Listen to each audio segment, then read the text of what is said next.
মালয়েশিয়ার শ্রম বাজার আপডেট 2026। এই ভিডিওটির মাধ্যমে আপনারা 2026 কলিং ভিসা মালয়েশিয়ার কলিং ভিসা সম্পর্কে সমস্ত আপডেট জানতে পারবেন। বাংলাদেশ এবং মালয়েশিয়ার মন্ত্রিপরিষদের দুই পক্ষের আলোচনার মাধ্যমে মালয়েশিয়ার শ্রম বাজার প্রক্রিয়াটি চালু হয়েছে।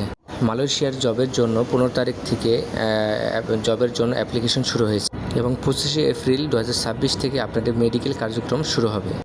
মালয়েশিয়ার জব ভিসার জন্য নতুন কিছু শর্তাবলী দেখানো হবে। এখন এনআইডি বা পাসপোর্টের তথ্যসমূহ মিল থাকতে হবে।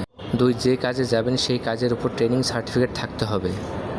3, BMET রেজিস্ট্রেশন বাধ্যতামূলক।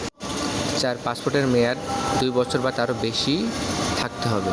এবং যারা মালয়েশিয়া যাওয়ার জন্য প্রস্তুতি নিতেছেন তারা এখনই এই সমস্ত কাগজপত্রগুলো রেডি করে ফেলেন এবং যারা নতুন তারা আমার চ্যানেলটাকে সাবস্ক্রাইব করে দেন এবং নতুন মালয়েশিয়ার কলিং ভিসার আপডেট পেতে আমাদের চ্যানেলটাকে সাবস্ক্রাইব করে পাশে থাকুন এবং সাথে লাইক কমেন্ট করে জানাবেন যে ভিডিওটা কেমন হয়েছে। নতুন ভিডিও নতুন আপডেট কলিং ভিসার সমস্ত কিছু পরবর্তী ভিডিওতে আবার আপনাদেরকে জানিয়ে দেওয়া হবে।